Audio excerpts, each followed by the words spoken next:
Bienvenido a Café Lantana, el podcast. Soy Gaby Trejo. Fui niña Montessori y ahora directora, mamá y guía AMI. Con más de 25 años de trayectoria, en este espacio te daré una mirada al mundo de la crianza Montessori. Bienvenidos, bienvenidas a este nuevo capítulo de Café Lantana, el podcast. Un capítulo que sin duda hablaremos sobre un tema fascinante como lo es la literatura, como es la importancia de tener hábitos de lectura desde la temprana edad. ¿Qué aporta a nuestros niños la literatura? ¿Cuál es el poder fascinante de los libros? ¿Cómo hacerlo? Sobre todo en un mundo como en el que vivimos hoy, rodeados de pantallas, rodeados de toda esta inmediatez electrónica que viven nuestros niños día a día.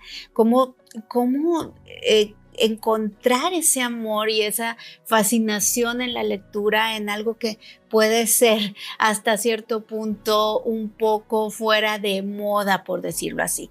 Y para este tema tan importante y fascinante, otra vez tenemos a una invitada muy especial, tenemos a una experta en este tema, María Tobón. María Tobón, quien además de ser parte de la comunidad milantana porque es mamá lantana, ella además de esto es especialista en literatura. Tiene una formación en escritura crítica, literaria y también pedagógica. Es experta en escritura, estilo y creatividad por la Universidad Nacional de Valencia.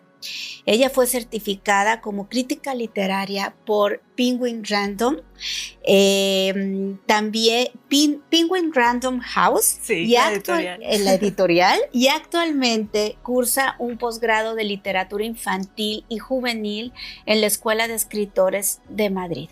El día de hoy, María nos va a compartir su pasión por la lectura. Ella también, a través de esta pasión, ha creado el proyecto de Señora Lectora, y luego un derivado como Señora Lectora for Kids. Exactamente. Bienvenida, Gaby. María. Gracias, muchas gracias. Gaby. Qué emoción tenerte aquí para hablar de este tema que es importantísimo en Lantana.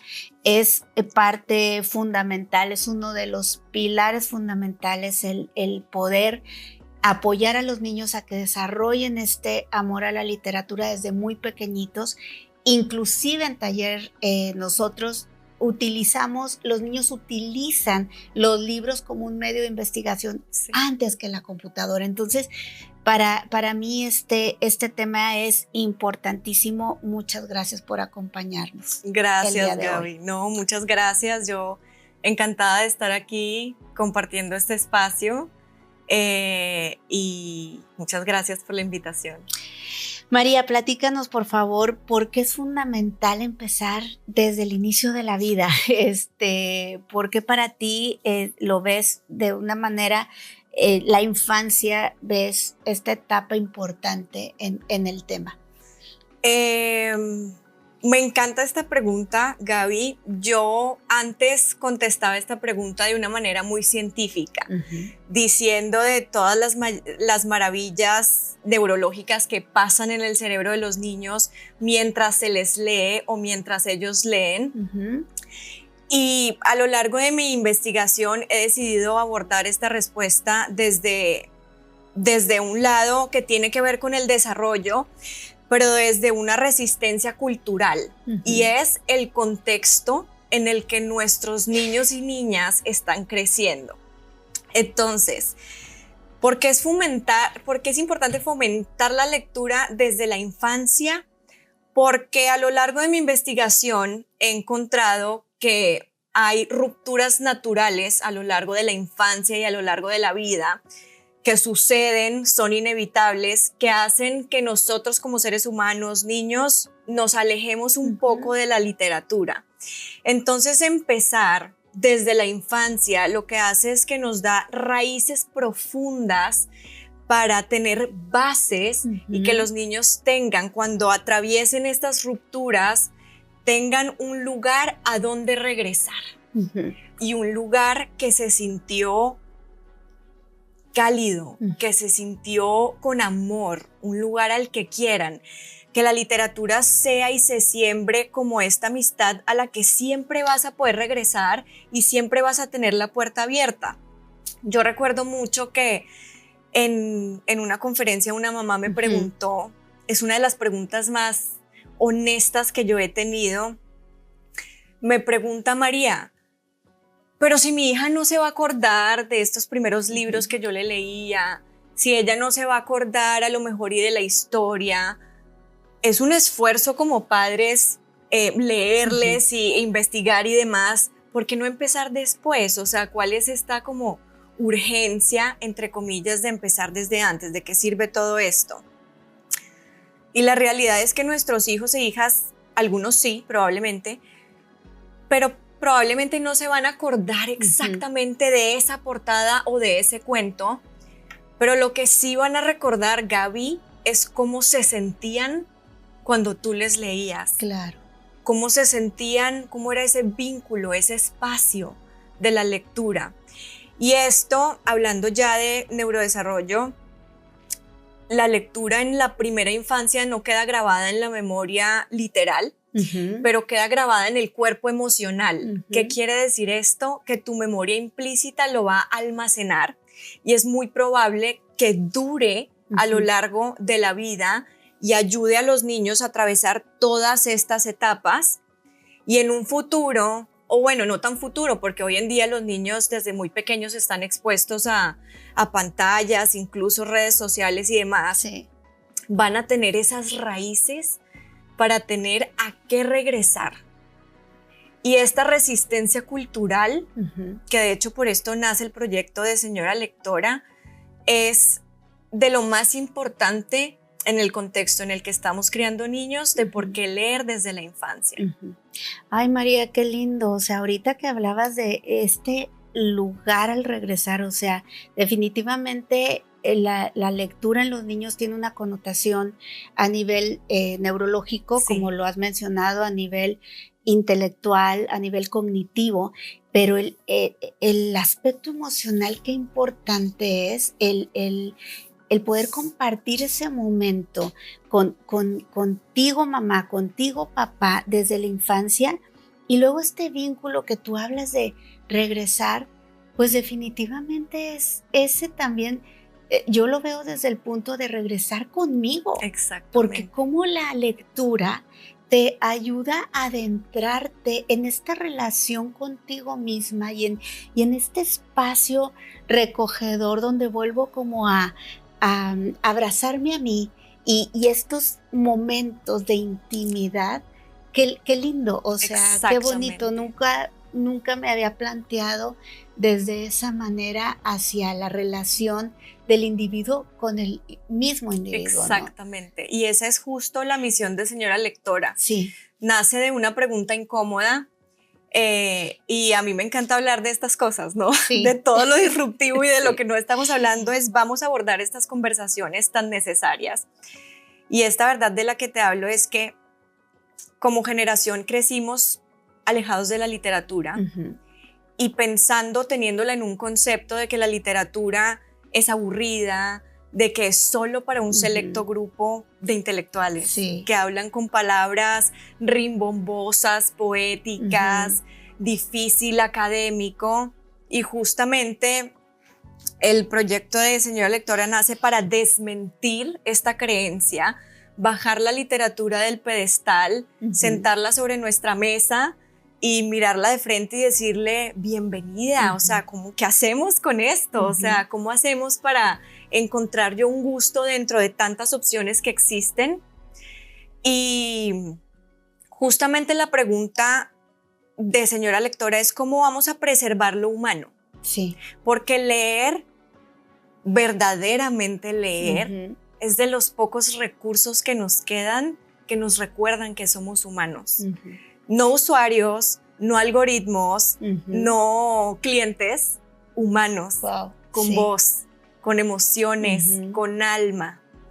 Entonces es preservar desde la infancia y en la adultez estos últimos recursos que nos quedan de no nos olvidemos lo que nos hace humanos ante un mundo tan rápido yo decía como de cómo vamos a preservar la lectura, este acto tan íntimo, tan simple, tan político, pero tan salvaje, que nos recuerda a esta humanidad, y fue bueno, creemos una trinchera. Sí. Señora lectora, es esa trinchera. Sí. Donde levantamos libros como banderas, me estoy poniendo bien poética. No, pero es que es totalmente sí.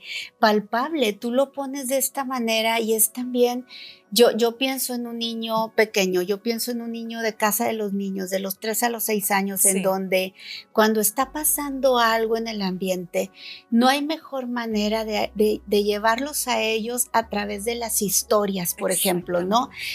A mí, como cuando tenía la fortuna de estar en el ambiente, porque bueno, ahora tengo la fortuna de dirigir la Antana, pero extraño muchas veces este contacto con los niños, y entonces yo recuerdo cómo, no sé, había un niño que a lo mejor estaba reaccionando de manera un poco disruptiva, o se trataba de comunicar con los otros niños por medio de golpes, etcétera, y cómo a través de historias tú le hacías crear esta conciencia de te estoy contando el libro, te estoy contando el cuento de no sé, de Pedro, que sus amigos se sentían tristes cuando él los golpeaba, y entonces a través de esto, cómo vas realmente influyendo de manera positiva en la conciencia de los niños, ¿no?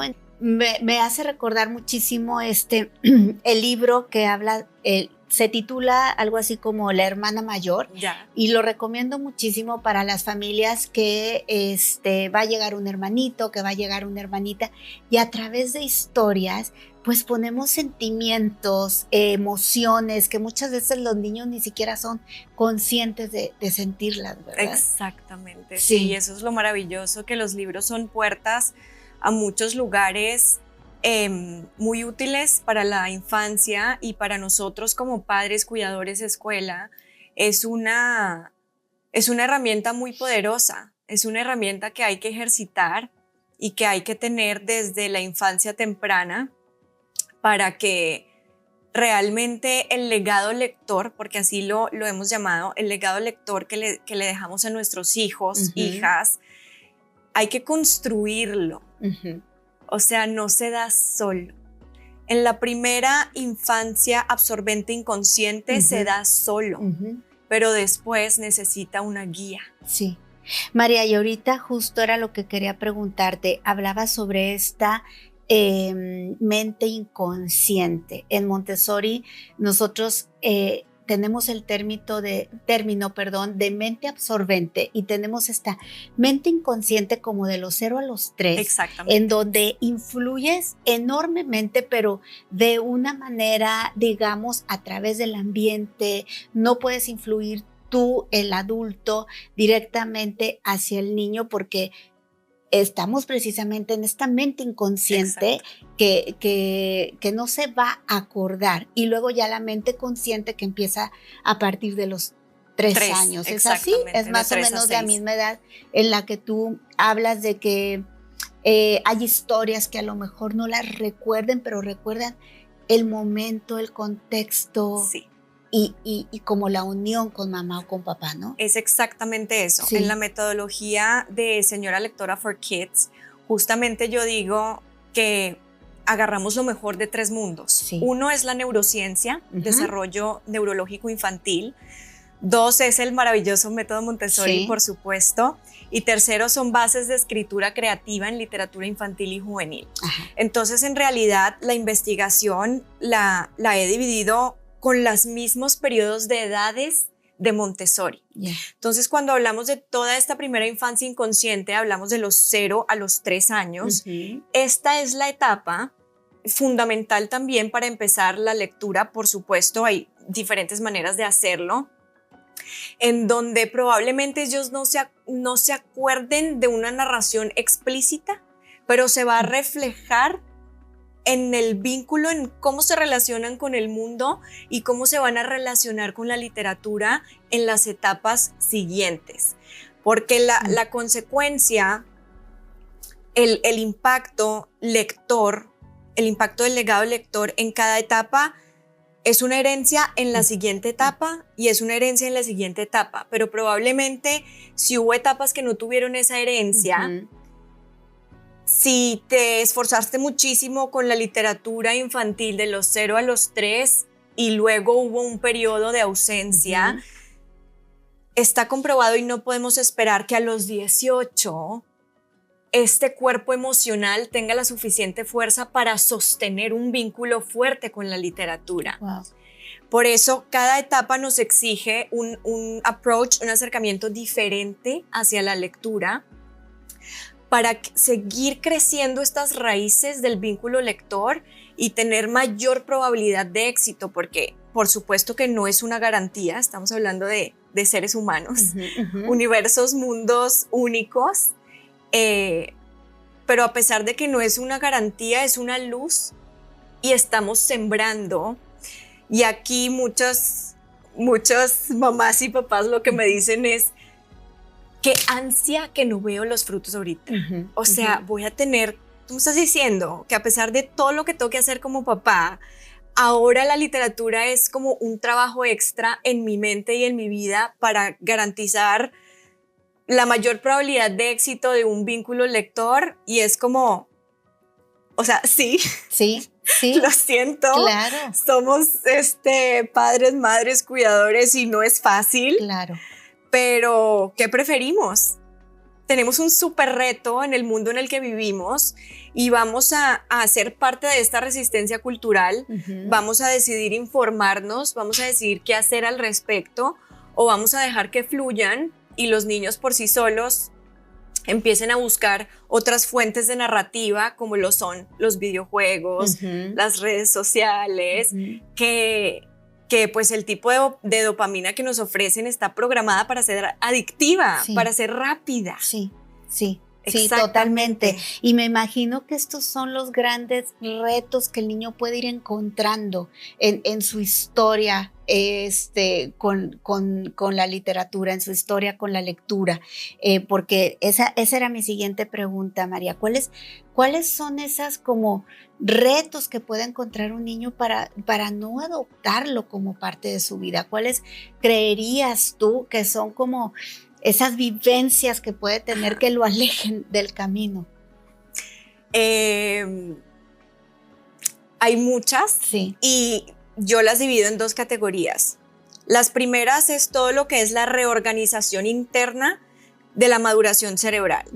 Entonces estas rupturas las llamamos rupturas naturales, porque no se pueden prevenir. No puedes prevenir una poda sináptica. Ahorita te voy a explicar de qué se trata. Interesante. Y las segundas son de contexto de vida, de familia, hogar, de escuela, nivel de exposición a pantallas, etc. Entonces empecemos con las de reorganización neurológica. Y podemos irnos a hacer como brevemente una línea de vida entre las etapas Montessoris. La primera ruptura natural aparece entre los 3 y los 6 años con la conocida poda sináptica. La poda sináptica es este evento que pasa en el cerebro de nuestros hijos, que el cerebro dice, poniéndolo en palabras muy naturales: yo voy a podar y me voy a deshacer de todas las conexiones neuronales que ya no utilizamos. En esta poda sináptica se van algunas habilidades, intereses, y los intereses que hemos visto que más se ven afectados son los artísticos. Si no hay continuidad de entre artísticos, consideramos la lectura también. Entonces, ¿qué pasa cuando un niño está viviendo esta poda sináptica? Parece que el niño ya no quiere el mismo cuento. Parece que el niño, sus periodos de atención durante la lectura se ven afectados. Entonces empiezan a querer pasarte las páginas rápido o a interrumpirte constantemente en la historia de que no puedes ni acabar el libro, o ellos se la quieren inventar. El libro que les gustó toda la vida ya no. Y generalmente nosotros, madres, padres, cuidadores, empezamos a interpretar esto como de no le gusta leer, ya no le gustó, y nos vamos como a una conclusión un poco extremista, cuando en realidad es un proceso natural de su maduración cerebral que afecta el vínculo con la lectura. Entonces, ¿qué hacer en este caso? La mejor herramienta es juego y diversión. Recordemos que estamos dándole un lugar al que quieran regresar. No necesitamos que sea académico, no necesitamos que aprendan necesariamente algo. Necesitamos que gocen los libros, que gocen leer. Entonces hablamos mucho de juego con la lectura, de dejarlos explorar, de, bueno, me cerraste el libro, ok, ¿quieres leer otro? ¿Por qué no te inventas tú la historia? Y si la terminas tú, claro, dependiendo de las edades. Y observar muchísimo los gustos e intereses de los niños y niñas para también por ahí ir viendo cómo están evolucionando y ofrecer lecturas que vayan de acuerdo a esta etapa. De esta manera podemos como superar de alguna manera la poda sináptica. La segunda ruptura viene entre los 6 y los 9 años. Y conforme más crecen, conforme más la ruptura puede ser un poco más fuerte o significativa, en el sentido que de los 6 a los 9 ya aparece la lógica. Sí. ¿No? Sí. Y me hace muchísimo sentido. Claro. Entonces empieza a desarrollarse la capacidad de abstracción también, que es la capacidad de pasar de lo literal a lo simbólico. Y los niños empiezan a pedir otro tipo de lecturas.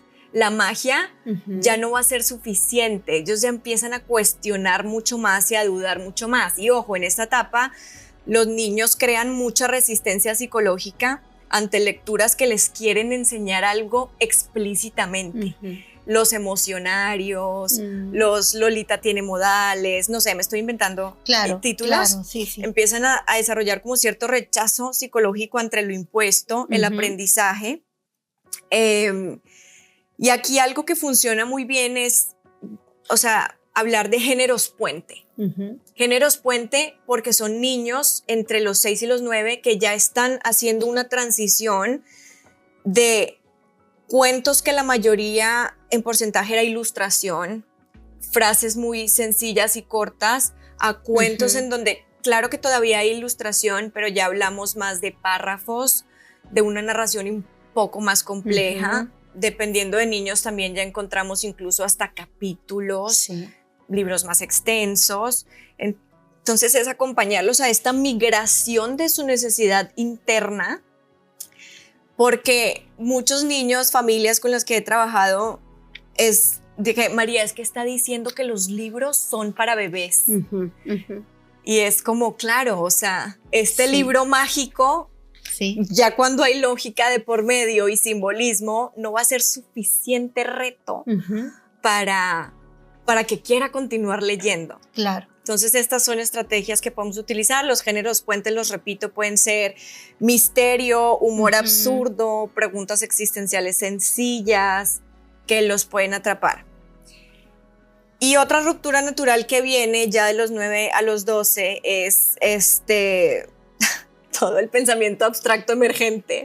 Ya estamos hablando de preadolescentes, que la preadolescencia en estas generaciones se está adelantando por diferentes razones, y viene todo la maduración emocional de estoy buscando mi identidad interna, quién soy yo, empiezo a cuestionar a los adultos lo que me han enseñado, y la forma de validar la identidad es con el exterior.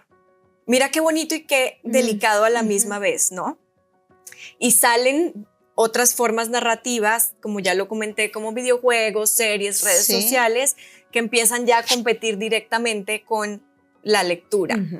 Entonces, generalmente aquí, en la investigación, es como este rompimiento natural, porque sigue siendo natural, más significativo con el vínculo lector. Entonces, ¿qué podemos hacer cuando pase esto?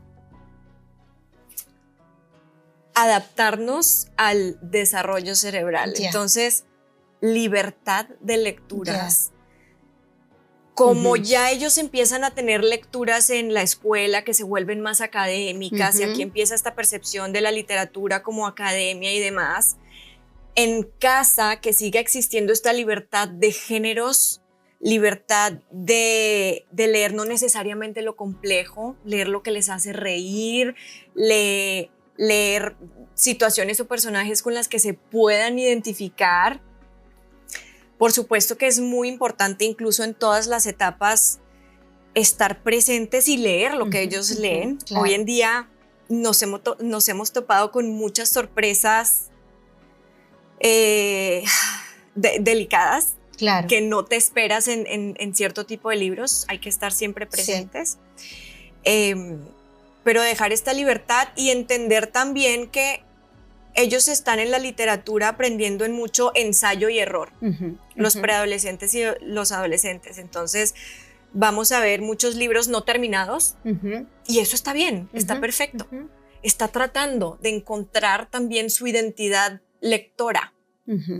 Es seguir ofreciendo, si no se lo sigue terminando, que siga habiendo presencia de libros siempre en su vida. En casa. En casa, exactamente, y que se le acompañe. Claro.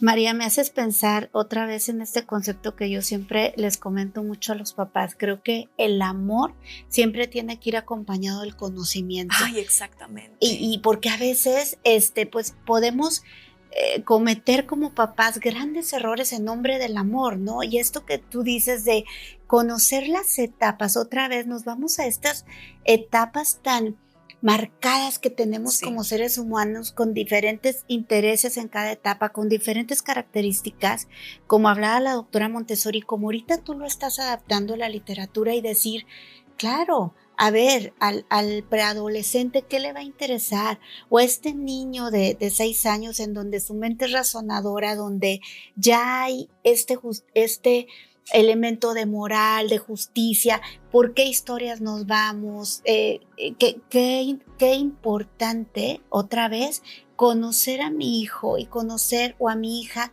en qué etapa está y en base a eso poder ofrecerle esta literatura que lo va a seguir enamorando y acompañando y guiando, ¿no? Exactamente, Gaby, eso que mencionas es muy importante porque a pesar de que suena como un trabajo, yo lo sigo viendo como una resistencia silenciosa de preservar lo humano y preservarlo en estas generaciones que vienen predeterminadas al algoritmo, predeterminadas a un mundo que está evolucionando a una velocidad inimaginable. Claro.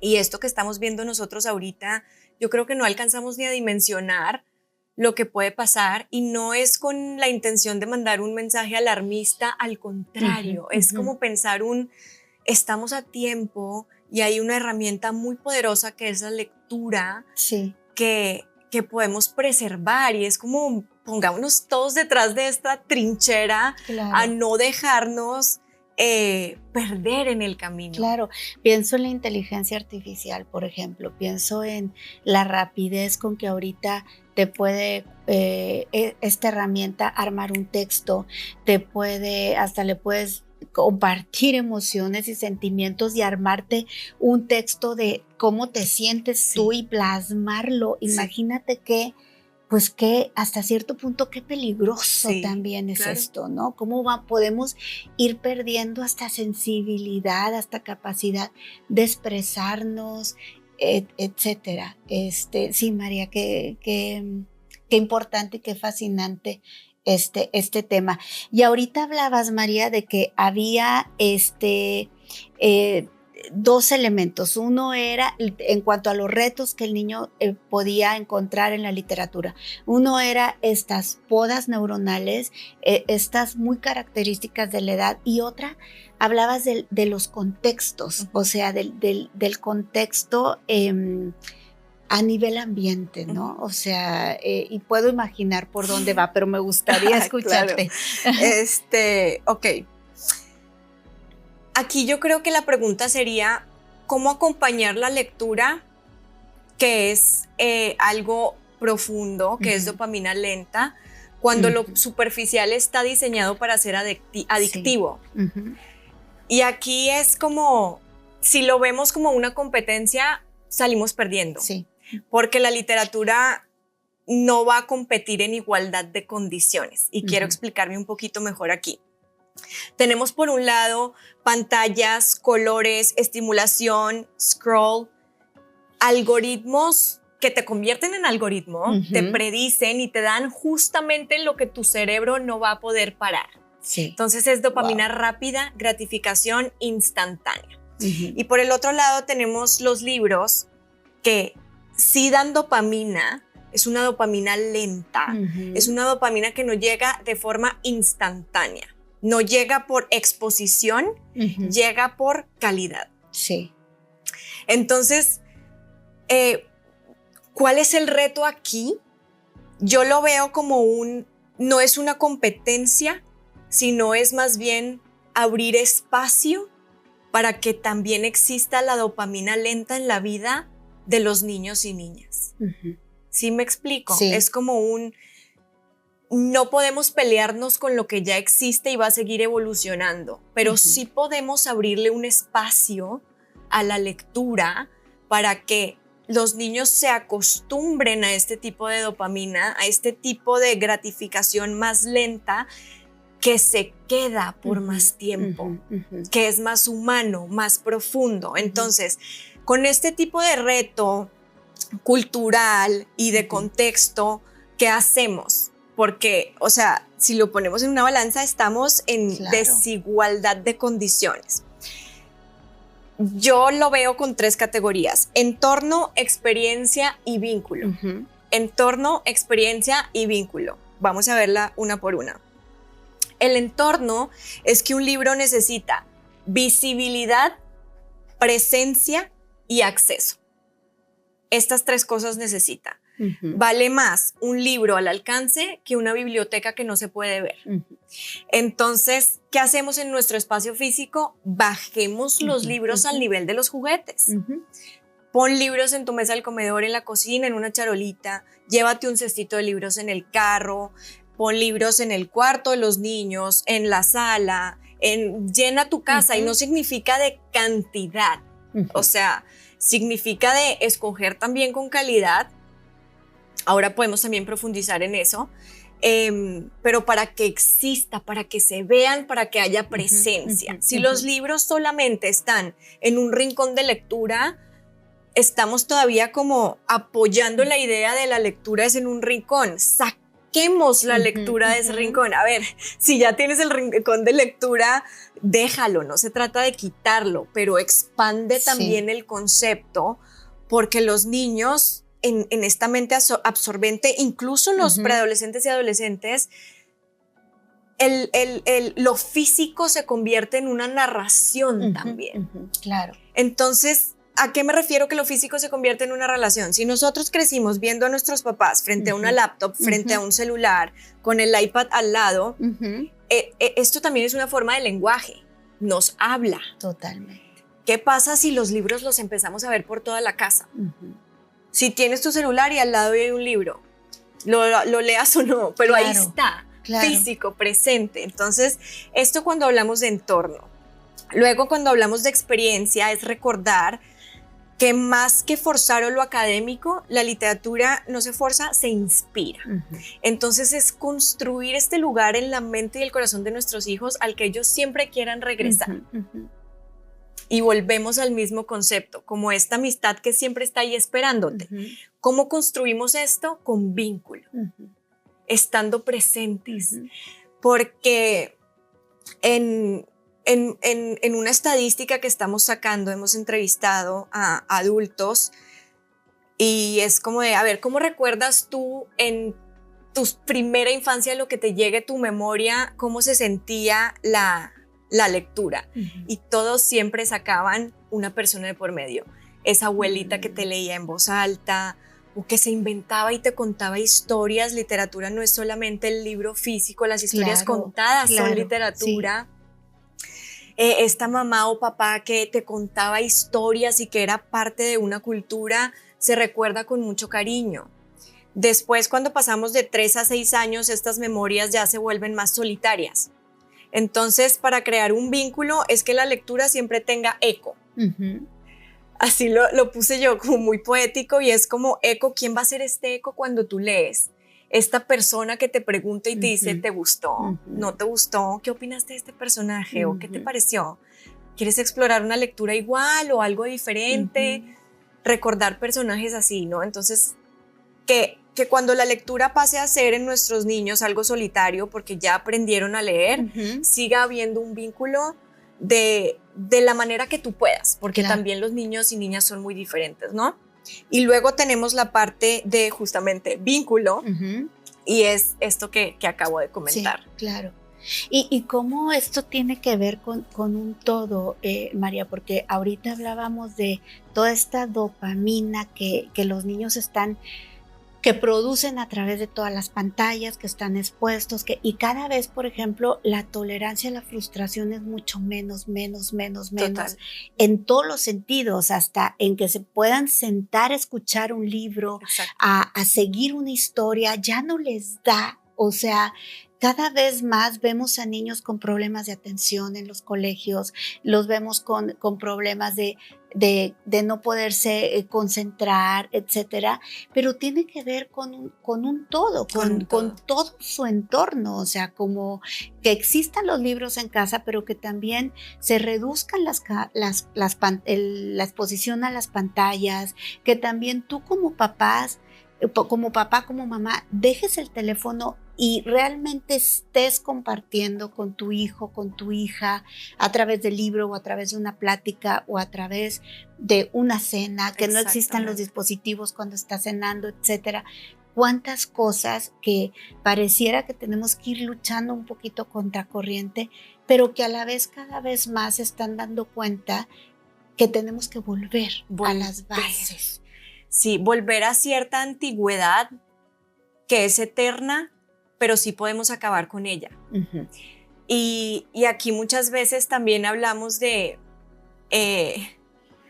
yo siempre digo que mis hijos son mis conejillos de indias, ¿verdad?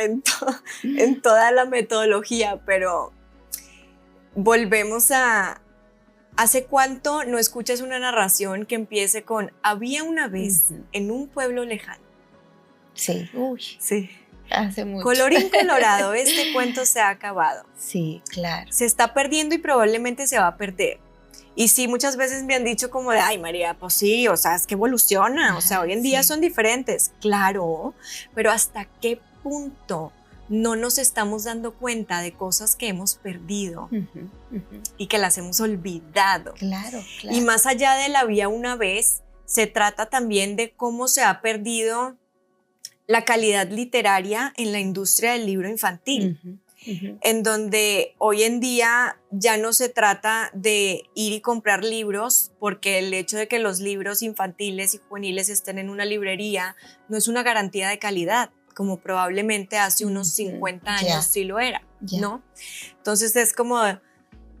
No puede ser, o sea, ahora tengo que distinguir, y es como sí, porque si no, estás haciendo un esfuerzo y un trabajo con libros con envoltura de caramelo, libros vacíos que terminan siendo libros diseñados para una dopamina rápida que no te van a garantizar un vínculo lector. Claro. Entonces sí. Sí, wow. Sí, María, me haces dos cosas. El había una vez, como... Volviendo al vínculo, ¿cuántas veces tiene que ver? Me transportaste a mi abuelita, literal. Sí, o sea, a los cuentos clásicos de que te creaban este vínculo y aparte te ayudaban a ir entendiendo y enfrentando retos de la vida como el miedo, como no sé, cuentos tan clásicos como cómo engañó el lobo a Caperucita Roja. Los hermanos Grimm. ¿Cuántas cosas que tienen que ver otra vez con vínculo, con infancia, con raíces? Qué bello, qué bello. Y hablando un poco de marketing, María, ahorita dices, ya no es ya no es garantía que yo pueda ir a una librería y elegir así nada más, sino que como mamá, como papá, tengo que estar ahí viendo estas historias como maestro, como guía, ¿qué estamos exponiendo a los niños? ¿Qué les tengo en el librero? Que puede ser también peligroso. ¿Qué hay en el ambiente del colegio? Sí.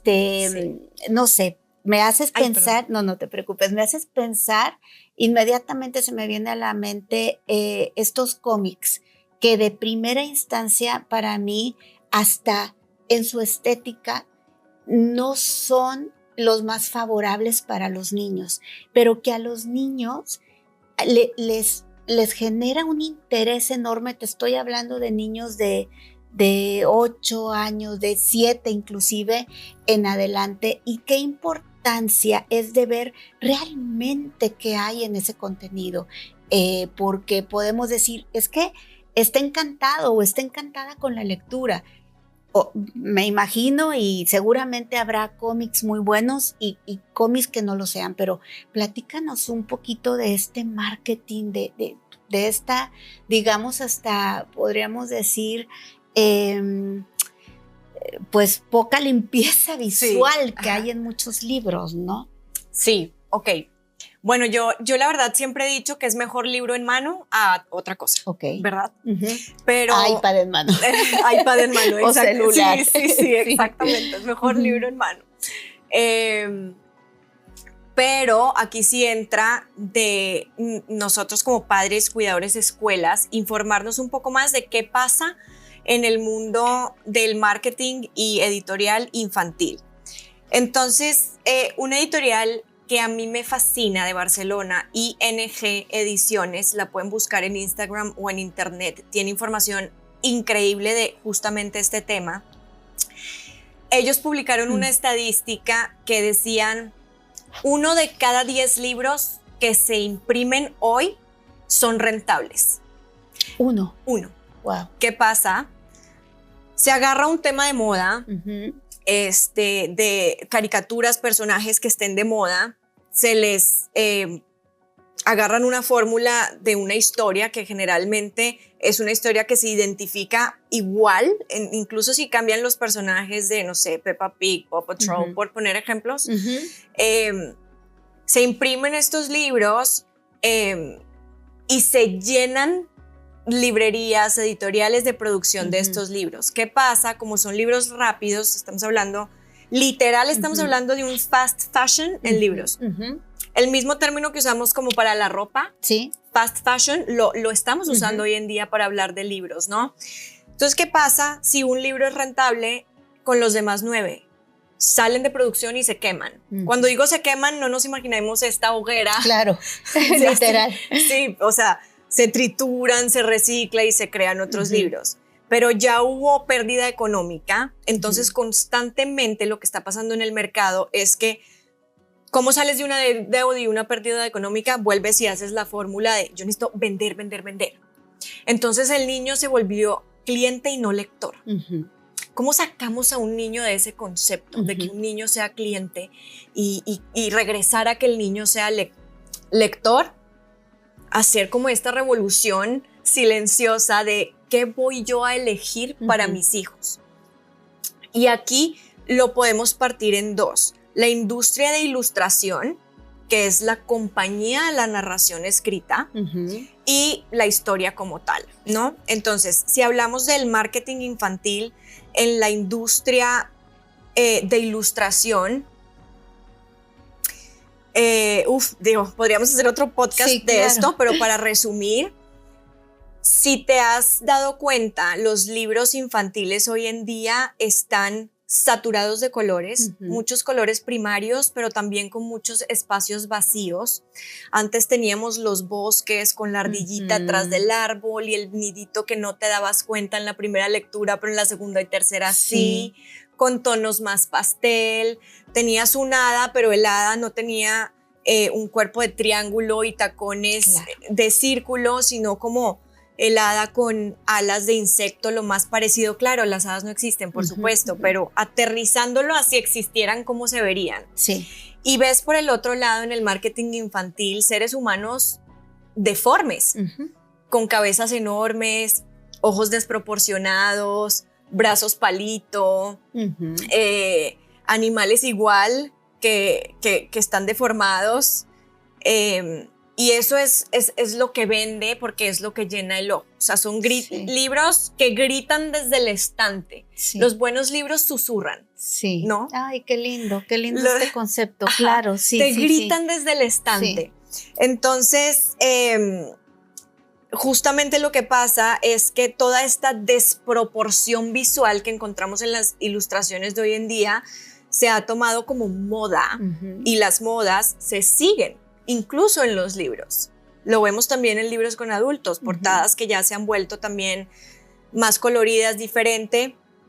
Pero regresando al tema de los niños, todas estas deformidades visuales no solo los meten en un mundo en donde estás viendo deformidades, que tiene mucha relación también con las deformidades que hemos visto en el nuevo concepto de belleza. Ya, sí.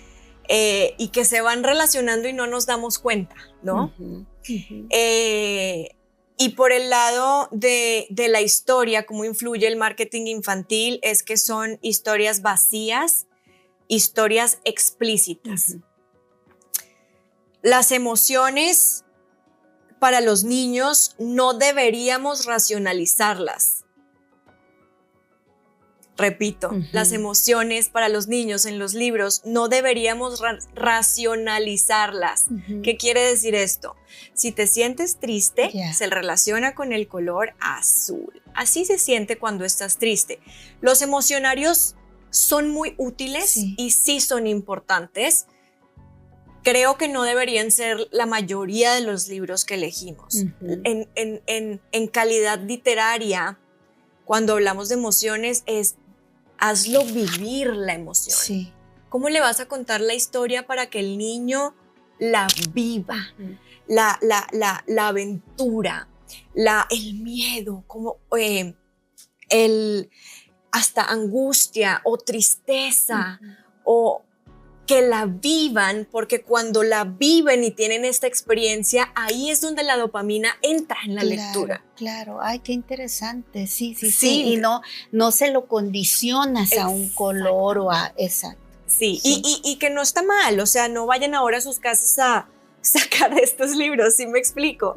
Es más bien como entender qué porcentajes estamos enseñando de calidad literaria, claro, ¿no? Y asegurarnos de elegir estas historias que sí generen esta dopamina en los niños, y creo que sí hay que verlo como de este modo también estratégico, justo por lo que hablábamos hace un momento del entorno y de la competencia. María, me haces recordar ahorita que hablaba sobre que el niño entre en esta emoción, que viva, que hasta un poco este suspenso en una historia, en un libro, y entonces de ahí identifique las emociones, ¿no? Porque es como esta importancia con los niños pequeños de ponerle el nombre a la emoción, de decir, cuando me siento así, es que a lo mejor estoy angustiada, o a lo mejor estoy enojada, o a lo mejor estoy, porque los niños están aprendiendo a reconocer estas emociones y a ponerles nombre y apellido para entonces poder de esta manera poder tener un mayor autocontrol o un mayor manejo de emociones, ¿no? Pero, correcto.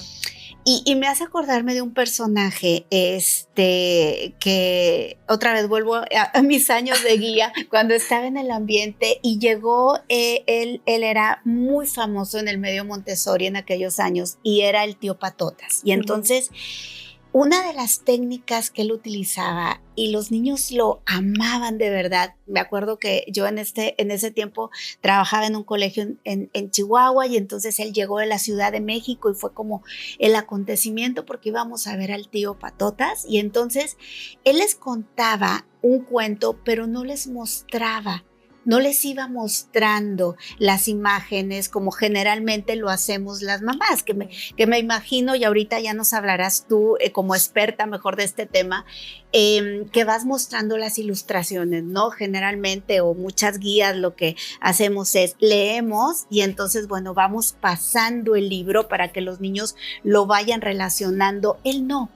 Él leía toda la historia y hasta el final entonces pasaba las páginas y su teoría era que porque a través de hacer esto, él iba apoyando a los niños en su imaginación, ¿no? Porque entonces ya no le estabas diciendo, le describías el bosque, pero no le mostrabas dónde estaba el nido ni le mostrabas la imagen.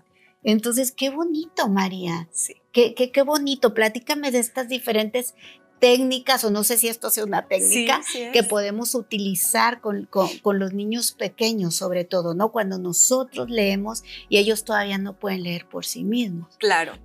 Es claro que es una forma de lectura y hay muchísimas. De hecho, cada quien se puede inventar su propia forma de lectura que cree que vaya a atrapar a sus hijos o hijas, ¿no? Pero en los últimos 6 meses más o menos hemos hecho pruebas de producir textos infantiles y leerlos sin ninguna imagen.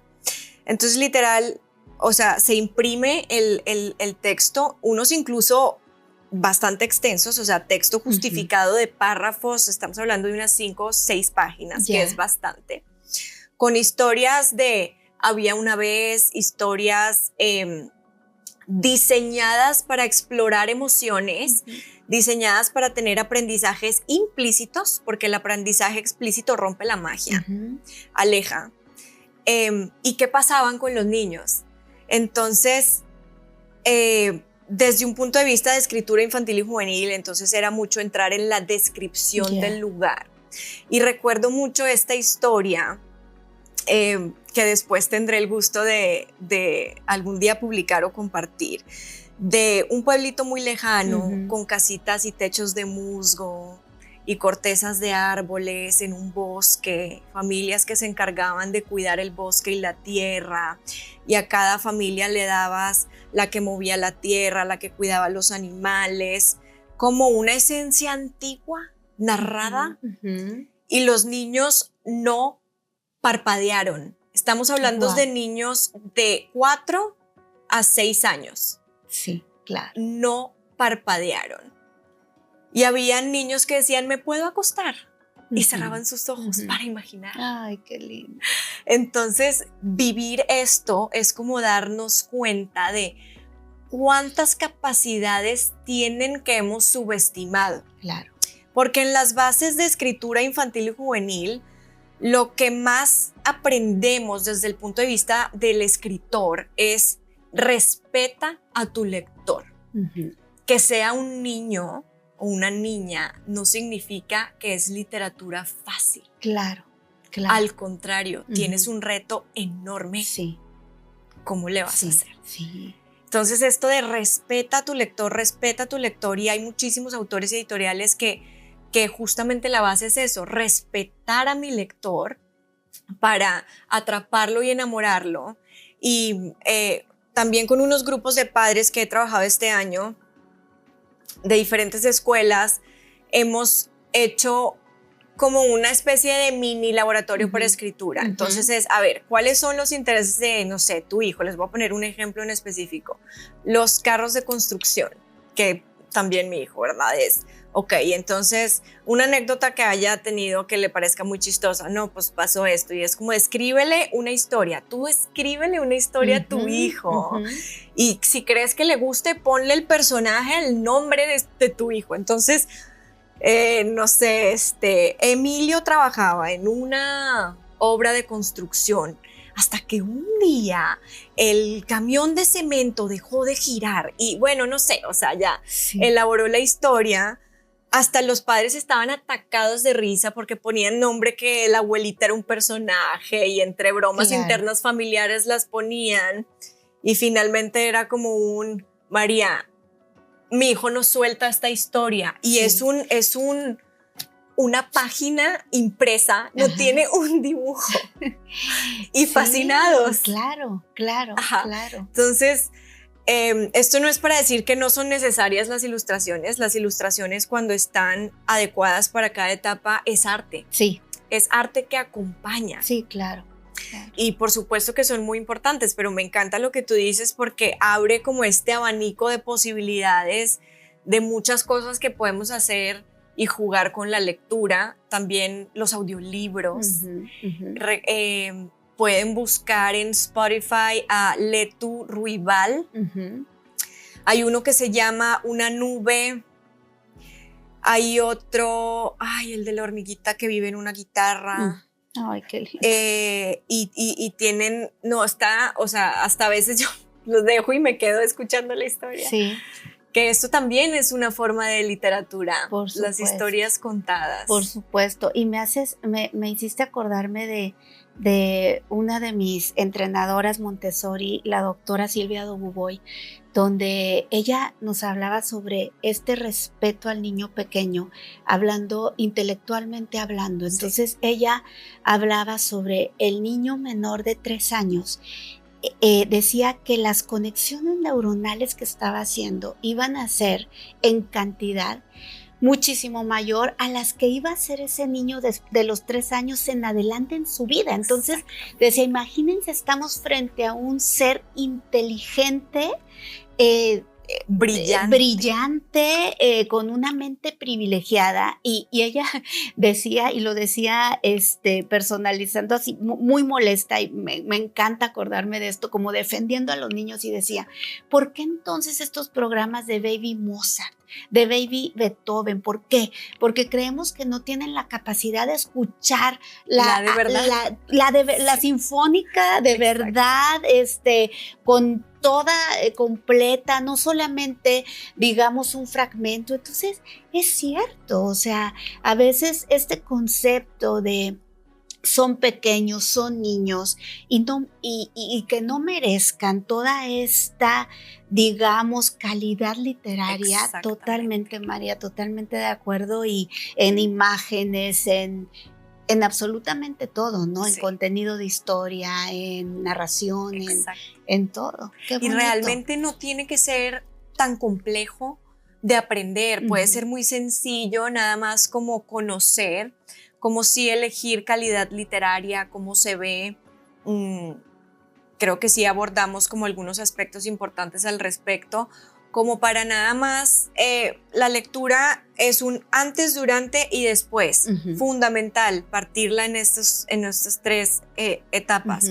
El antes es cuál va a ser nuestra investigación al respecto según la etapa, ¿no? De qué le debo ofrecer de 0 a 3, de 3 a 6, de 6 a 9, etcétera. ¿Cuál es esta investigación? Si los voy a llevar a que elijan salas de lectura, bibliotecas, librerías. Luego pasamos al durante, que es la lectura como tal, y el después, que viene siendo como ese eco, ¿no? El cómo aprovechamos esa lectura después, cómo comentamos. ¿Qué te dejó? Exactamente. Exacto. Estas reflexiones, porque cuando hablamos de calidad literaria y de aprendizajes implícitos, hay muchísimas formas de interpretar, y qué maravilloso poder conocer también a nuestros hijos. Es una oportunidad para acercarnos más a cómo están pensando, cómo están interpretando ellos esta historia, también para fortalecer ese vínculo, ¿no? Claro, por supuesto.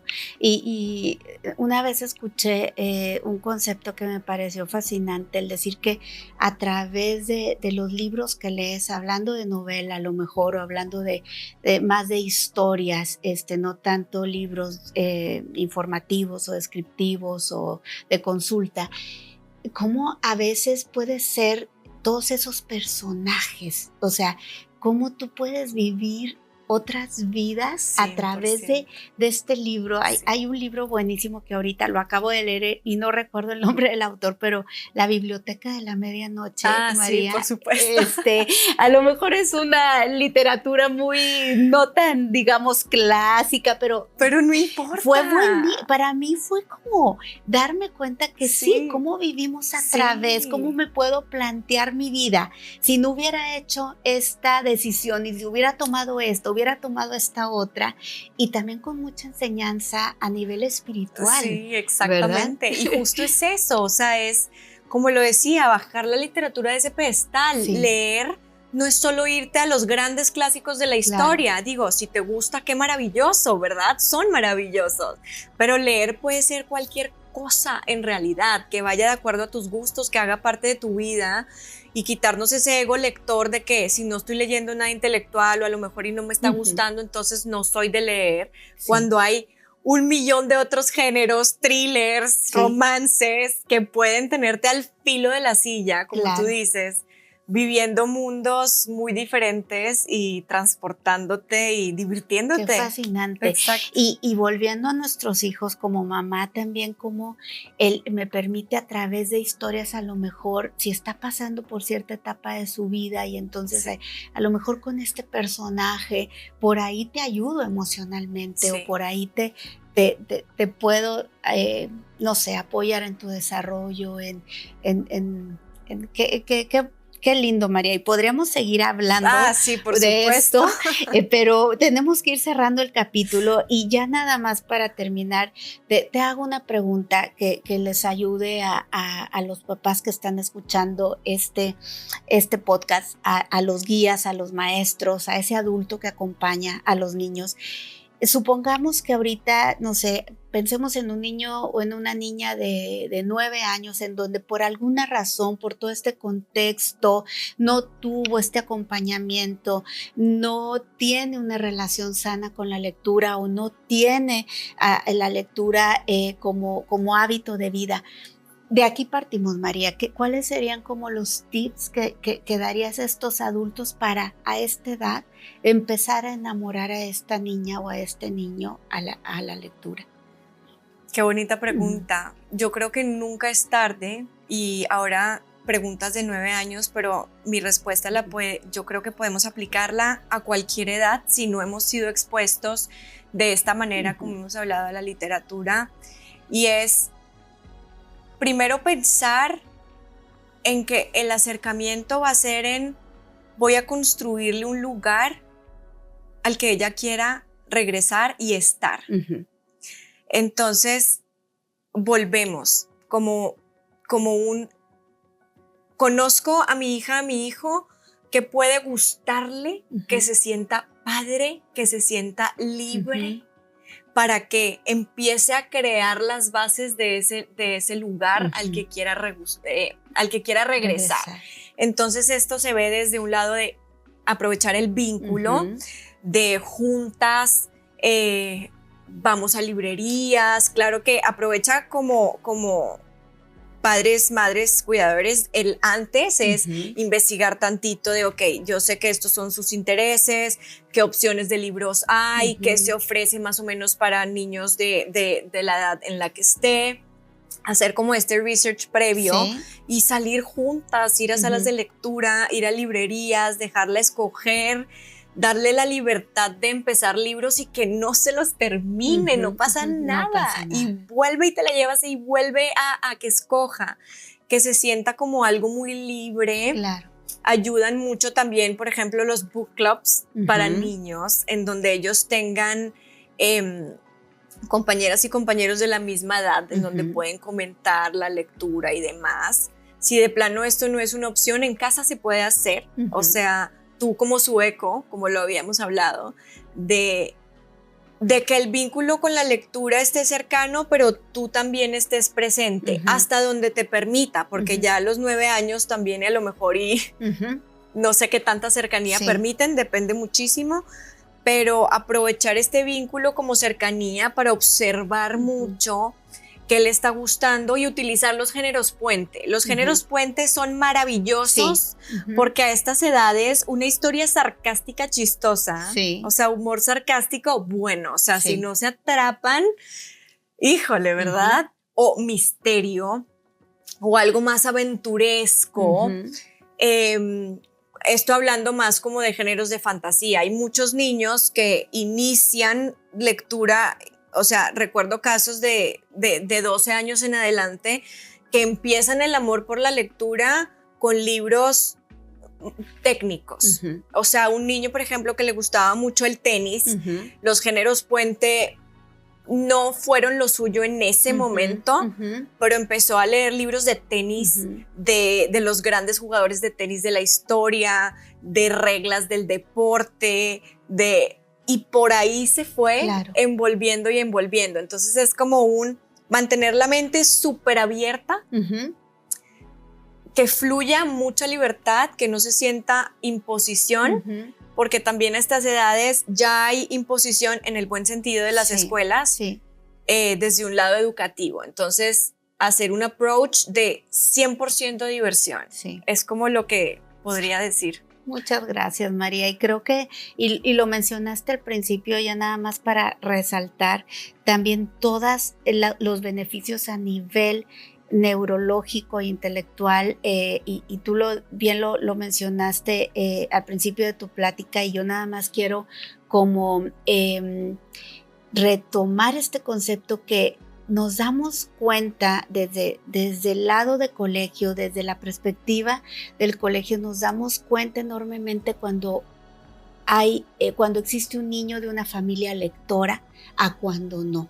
O sea, se nota tanto cuando el niño tiene el hábito de la lectura a nivel cognitivo, que es impresionante, que creo que vale la pena muchísimo, por todo lo que hemos hablado, por la parte de este vínculo, por la parte de la inteligencia emocional, pero también por la parte de desarrollar este intelecto y esta capacidad de memoria y esto que pues necesitamos para enfrentar la vida, ¿no? También la vida académica, la vida, digamos, ya como adultos, a nivel laboral y de todo lo demás. Exactamente. Pues muchas gracias, María, por acompañarnos. Gracias por todo lo que nos has compartido. Creo que con este podcast muchas mamás, muchos papás se han de preguntar cómo le hacen para llegar a este programa tan lindo de Señora Lectora for Kids. Platícanos dónde te pueden encontrar, platícanos dónde pueden ingresar a esto y bueno, pues que sea un proyecto muy próximo para Lantana también. Gracias, Gaby. Me pueden encontrar en Instagram como Señora Lectora, así tal cual lo buscan. Y me pueden encontrar en la página web www.señoralectora.com. Si la página web está en actualización, el 20 de junio 2025 ya va a estar habilitada con absolutamente toda la información, pero por mientras, digo, igual pueden entrar porque hay alguna información arriba. Por mientras, feliz de la vida, me pueden escribir a través de Instagram. Si tienen dudas, si quieren saber de algo más. Viene tu calendario de cursos, vienen cuando pueden integrarse. Sí, lo actualizo constantemente. Instagram es un reto para mí. Lo abrí este año por la misma sorpresa de respuesta tan bonita. Se volvió pues una necesidad. Estaba muy negada a tener red social. Pero sí, claro, o sea, trato de estar lo más presente que se pueda en Instagram y estar publicando fechas próximas de talleres, conferencias, trabajar con 1 a 1 en familia, book clubs para adultos, niños. Ahí pueden realmente encontrar toda la información. O escríbanme, o sea, si les quedó duda o quieren saber de algo, o sea, como ven, yo puedo hablar de esto horas. Entonces, feliz de escucharlos a todos. Muchas gracias, María. Gracias a todos por habernos acompañado y definitivamente creo que nos da para muchos otros capítulos, María. Fue un gusto tenerte, Gaby. A ti. Muchas gracias por tu tiempo. Muchas gracias por la invitación. Gracias por compartir todos tus conocimientos y sobre todo por compartir tu pasión. Para nosotros como papás, como mamás, como educadores, que estamos deseosos de tener estas herramientas para que nuestros niños puedan estar en este fascinante mundo de la literatura. Que así sea, Gaby, muchas gracias. Gracias a todos por acompañarnos. No olviden de seguir escuchando Café Lantana, el podcast, y de seguirnos también en todas las plataformas que nos pueden encontrar y seguirnos en Instagram en @LantanaMontessori. Gracias y hasta la próxima.